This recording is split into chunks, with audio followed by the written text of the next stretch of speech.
Thanks. When I read up on Pechacucha, this is my first time doing one, the idea that came forward to me was that it needed to be a little bit personal. So this is the theme behind this.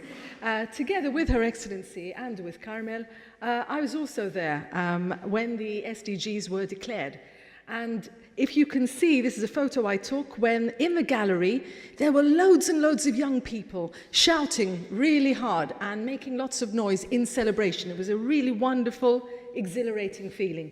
That is SDG 3, ensuring healthy lives and promoting well-being for all, at all ages. And that's a really big, tall order. Of course, this has been criticized quite big time because the goals are so big.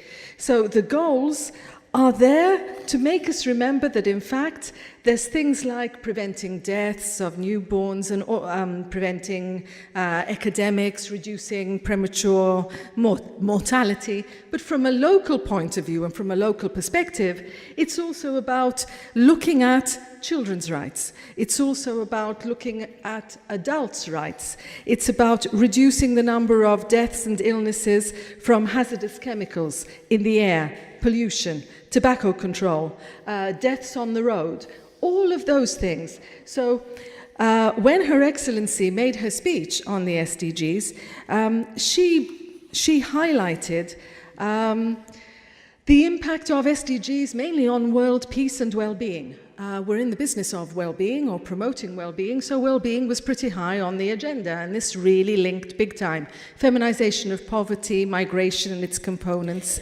all of those issues. I put that there because Jeannette dared me to put that there. She's my colleague standing there too, not because of the Queen, poor soul, although it was lovely to meet her. The point of this is that the Commonwealth also has the SDGs in mind. And when CHOGM met here in Malta in November, the SDGs were a very big item on the agenda. This is a photo of the foundation, taken from the secret garden, or from the President's secret garden perspective. And well-being of each member of society is foremost in all that we do. And I thought that I would share the way the SDGs impact on our work. This, in fact, is World Day of Happiness last year. And it was the launch of the President's Secret Garden. You can see children were having a pretty good time there. How does it tie in with the SDGs? Well, it's about ways of empowering children and effective child participation. Effective child participation, sorry, I have a frog in my throat. Also, health issues and well-being are big on our agenda. One of the examples is the drug driving initiative or the drug driving research that's currently happening. Last year, this is taken from King's website. An expert from King's came to Malta, and there's a follow-up, a launch of the study coming up on the 19th of May, for those of you who are interested. We have a lot of contact with interfaith. Her Excellency hosted 17 Christian denominations, for instance, to an ecumenical meal over Christmas time. But this is a photo of a conference that took place at the Vatican, where all of the faiths, faith denominations came together. Cloistered spaces is one of the last things we did. I think that this really impacts on the SDGs and well-being for all, because it's about reflection, peace, environment, and how all of those come together. That's also coming into a new phase and a new study. The Foundation does a lot of work regarding health initiatives, which are crucial to SDG 3, as you've just seen. Last year, Professor Guandalini came to talk about celiac condition. The room is actually set for another event tonight, but that photo, sorry, I went too slow, was the presentation of a picture given by Her Excellency the French Ambassador to fund research that we're doing about diabetes and a conference we're holding on diabetes. I just wanted to zoom in on Malta. My feelings towards the SDGs as a person who lives here. And that's what you don't see from outside in an aeroplane. Is it possible to look from outside, and how much distance do we need? There we have pollution, insecticides, scorched earth, and what's the impact of all that on well-being? The Cancer Platform, for instance, initiative is one of the people who were looking at the links between pesticides and the incidence of cancer and air pollution.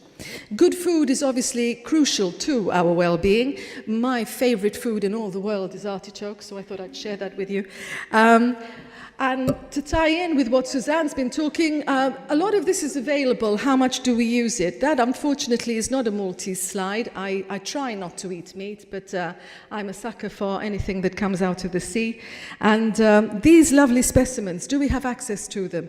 What well-being do they give each individual of whatever age, and what appreciation is there for eating fresh produce and cost and sustainability? It's not just children, it's also living to a ripe old age. So there's my mum on one side, and my mother-in-law with 2 generations on the other side. She's a great-grandmother. They're alive and kicking, and they're in their 80s.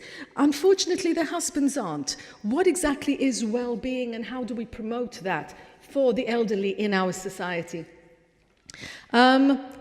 This is something that I thought would really help us think of natural beauty, power, the way that Iceland uses its waterfalls to power their systems for free or at a very, very reduced cost. What about us? Why can't we do the same thing?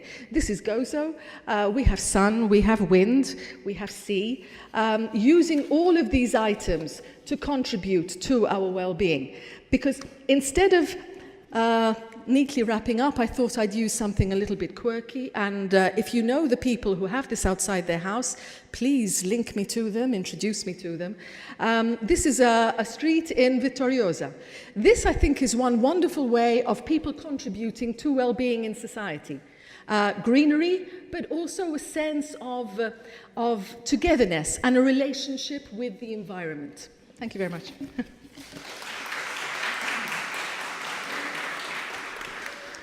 Okay.